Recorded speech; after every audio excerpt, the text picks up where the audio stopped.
por que a autoestima também é afetada em casos de ansiedade. Essa é uma coisa que eu vou responder no vídeo de hoje.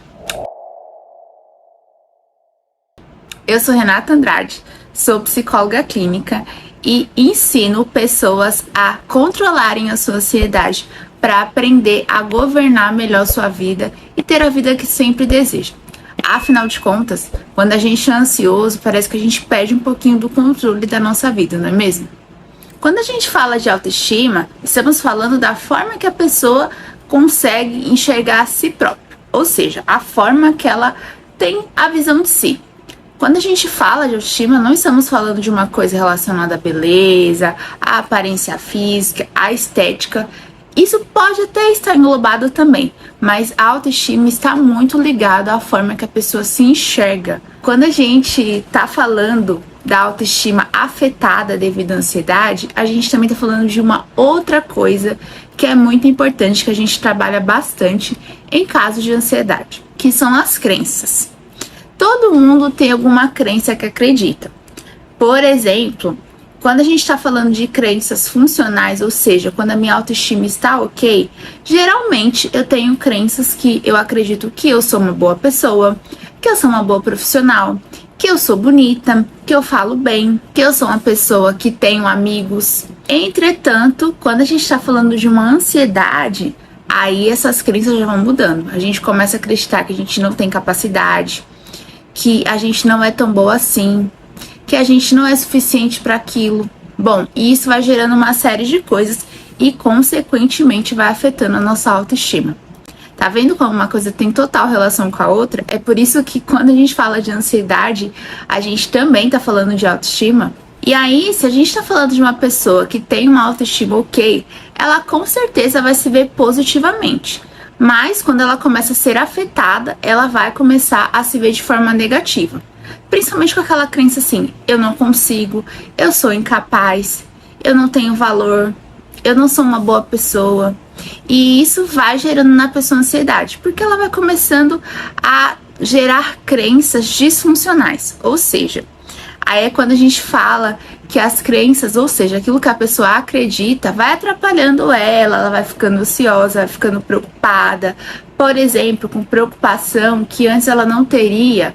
Vamos colocar um exemplo aí? Pode ser mesmo uma apresentação no trabalho. Uma pessoa que está com a autoestima afetada, ela começa a desacreditar que ela consiga fazer uma apresentação. Mesmo às vezes sendo uma coisa que ela já fez antes. E ela fica até se perguntando, mas por que isso acontece? Por que eu não consigo agora fazer essa apresentação? O que será que aconteceu comigo? O que tem de errado comigo? E isso pode estar ligado à sua ansiedade e à sua autoestima.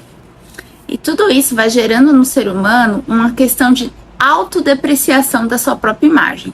Ela começa a se sentir uma pessoa super insegura, uma pessoa que se compara com os outros, medo de perder a capacidade de controlar suas próprias emoções. Às vezes ela começa a ter medo de fazer coisas que ela sempre fazia.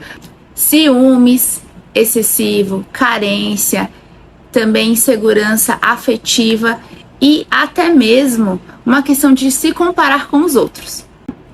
Isso é bem comum, né? E acontece bastante.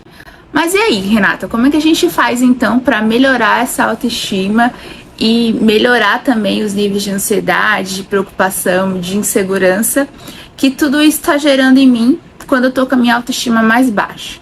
Claro, não são todos os dias que a gente acorda maravilhosamente bem. Tem dias que a gente acorda com uma autoestima mais rebaixada mesmo, e isso é normal. O que não é normal é você viver assim por muito tempo, por meses, por dias, por semanas. Isso sim pode estar te dando um alerta e dizendo que tem algo ali que está precisando ser olhado com mais carinho. Mas se você não está no processo terapêutico, uma forma muito prática de você começar a entender se essa sua autoestima está sendo afetada e começar a trabalhar melhor isso de forma até mesmo que sozinho, é fazendo uma anotação sobre aquilo que você está pensando. Por exemplo, vamos voltar ao exemplo da apresentação no trabalho? Bom, eu tenho uma crença agora de que eu não consigo apresentar. Eu tô incapaz, tô me sentindo muito segura. Eu posso gaguejar na frente das pessoas, errar o que eu vou falar. E aí, como é que eu vou lidar? Vai todo mundo começar a rir de mim e eu começo a me sentir muito preocupada e ansiosa. Fazer anotação exatamente disso que eu tô pensando ajuda muito a racionalizar. Será que se eu não treinar antes eu não vou me sentir mais segura? Será que se eu estudar sobre o tema que eu preciso apresentar, eu também não vou ficar mais segura? E mesmo se eu errar alguma coisa, se eu gaguejar, rapidamente eu posso ter ali uma cola, ou então lembrar do meu estudo e conseguir voltar para o eixo e terminar minha apresentação? Afinal de contas, voltando à minha crença inicial, eu conseguia fazer isso antes. Mas agora, por uma questão emocional, eu tô me sentindo insegura. Então, talvez nesse momento eu precise me preparar melhor. Fazendo essas anotações e dando outras alternativas para esses primeiros pensamentos que são disfuncionais e estão minando a sua autoestima, com certeza você vai conseguir fazer essa apresentação. Isso também pode ser feito para outros âmbitos. E aí, você já sabia que a ansiedade e a autoestima estão totalmente interligadas uma na outra? Se você sabia, comenta aqui, sabia. O que você achou desse conteúdo e quais outros assuntos você gostaria que eu trouxesse aqui no canal? Até o próximo vídeo. Beijão no coração de vocês. Tchau, pessoas!